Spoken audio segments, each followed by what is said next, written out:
जय गणेश दोस्तों, स्वागत है आप सभी का एक बार फिर से। गणपति बप्पा आप व आपके परिवार पर अपनी कृपा दृष्टि सदा सर्वदा बनाए रखें। दोस्तों, यदि आप अपने लाइफ में नया कुछ सीखना चाहते हैं तो चैनल को सब्सक्राइब जरूर करिएगा। दोस्तों, हिंदू धर्म में नवरात्रि का विशेष महत्व होता है। चैत्र माह के शुक्ल पक्ष की प्रतिपदा तिथि से चैत्र नवरात्रि शुरू हो जाती है। नवरात्र पर देवी दुर्गा के 9 अलग अलग स्वरूपों की विधि विधान के साथ पूजा अर्चना की जाती है। नवरात्र के 9 दिनों तक लोग उपवास रखते हैं। साल भर में 4 नवरात्रि आती हैं, जिसमें से 2 गुप्त नवरात्रि, एक शारदीय नवरात्रि और एक चैत्र नवरात्रि होती है। तो आइए जानते हैं कि कब से शुरू हो रही है चैत्र नवरात्रि, घट स्थापना का शुभ मुहूर्त क्या होगा और घट स्थापना का क्या महत्व है, घट स्थापना की विधि क्या है। लेकिन उससे पहले आपसे रिक्वेस्ट करती हूँ कि वीडियो को लाइक करिएगा, दोस्तों को शेयर कर दीजिएगा और अगर आपने अभी तक चैनल को सब्सक्राइब नहीं किया है तो चैनल को सब्सक्राइब करके बेल आइकन जरूर दबाइएगा। दोस्तों, हिंदू पंचांग के अनुसार चैत्र माह के शुक्ल पक्ष की प्रतिपदा तिथि 8 अप्रैल की रात को 11:50 से शुरू हो जाएगी, जिसका समापन 9 अप्रैल को रात 8:30 पर होगा। उदया तिथि के आधार पर चैत्र नवरात्रि 9 अप्रैल 2024 से शुरू होगी। कलश स्थापना का शुभ मुहूर्त क्या होगा, अब ये जान लेते हैं। दोस्तों, 9 अप्रैल से चैत्र नवरात्रि शुरू हो रही है। कलश स्थापना के लिए 9 अप्रैल को सुबह 6:11 से 10:23 तक का शुभ मुहूर्त रहेगा। वहीं अगर 9 अप्रैल के अभिजीत मुहूर्त की बात करें तो इस दिन दोपहर 12:03 से लेकर 12:54 तक ये मुहूर्त रहेगा, अभिजीत मुहूर्त। अभिजीत मुहूर्त में किसी भी तरह का शुभ कार्य आप कर सकते हैं, किया जा सकता है।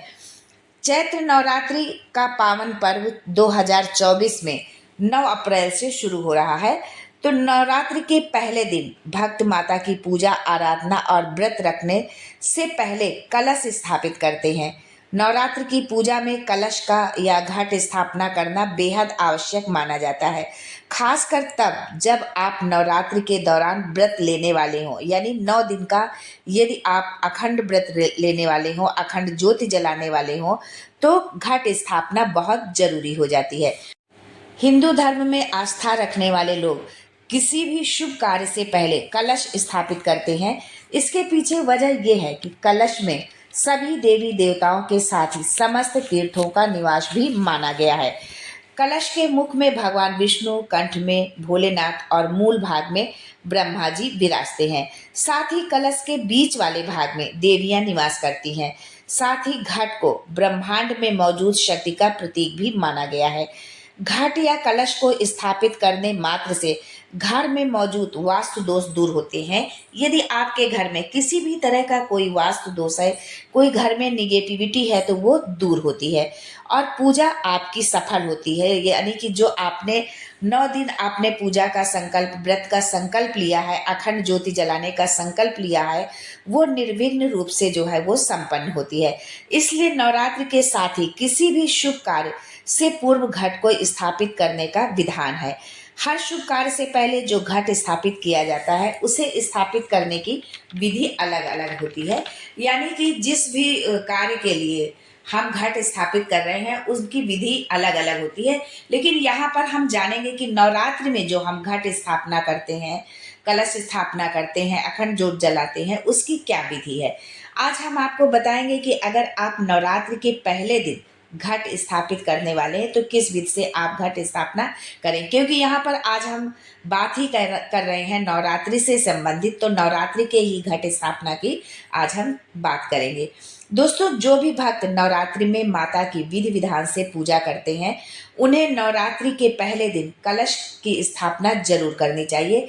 कलश स्थापना से पहले आप स्नान कर लें और उसके बाद जहां आप कलश स्थापित करने वाले हैं, यानी कि जहां पर आप माता रानी को विराजने वाले हैं, तो उस स्थान को आप अच्छे से साफ कर लें और सबसे पहले वहां पर साफ करने के बाद वहां पर गंगा जल आप जरूर छिड़कें। इसके बाद कलश में जल भरें। यदि आपके घर में गंगा, यमुना या किसी भी पवित्र नदी का जल है तो वो कलश में जरूर डालें। इसके बाद कलश के मुख पर अशोक या आम के पत्ते लगाएं। उसके बाद नारियल पर लाल कपड़ा लपेटकर और उसे कलावे से बांधकर कलश के मुख पर रख दें। कलश पर रोली से स्वास्तिक का चिन्ह बनाएं, जिसे 4 युगों का प्रतीक माना जाता है, जो स्वास्तिक का चिन्ह बनता है। कलश के मुख पर सुपारी, दूर्वा, अक्षत और सिक्का रखें जो है। कलश स्थापित करने से पहले मिट्टी से एक वेदी बना लें या किसी मिट्टी या बांस से बने पात्र पर मिट्टी आप रख दें, भर दें उसमें, और जौ या सप्त धान उसमें बोएं। ऐसा माना जाता है कि जौ बोने से माता अन्नपूर्णा की कृपा भक्त को प्राप्त होती है और उसे जीवन में धन धान्य की कभी कमी नहीं आती। धूप दीप जलाकर कलश की पूजा करें। कलश स्थापना के बाद व्रत का संकल्प लें और माता को अपने घर आमंत्रित करें। इसके बाद माता दुर्गा की पूजा आराधना करें। अगर विधि विधान और पूरी श्रद्धा से कलश स्थापना की जाए और नवरात्र के 9 दिनों तक माता की पूजा की जाए तो माता की असीम कृपा भक्त को प्राप्त होती है। नवरात्र में कलश को स्थापित करने का महत्व ये भी है कि इससे आपकी पूजा अर्चना में किसी भी तरह की बाधा नहीं आती है। अगर आप नवरात्रि में माता की कृपा पाना चाहते हैं तो नवरात्र के पहले दिन घट स्थापना, कलश स्थापना जरूर करें। आज के लिए बस इतना ही। दोस्तों, मिलते हैं अगले वीडियो में एक नई जानकारी के साथ। तब तक के लिए goodbye and thanks for watching my video.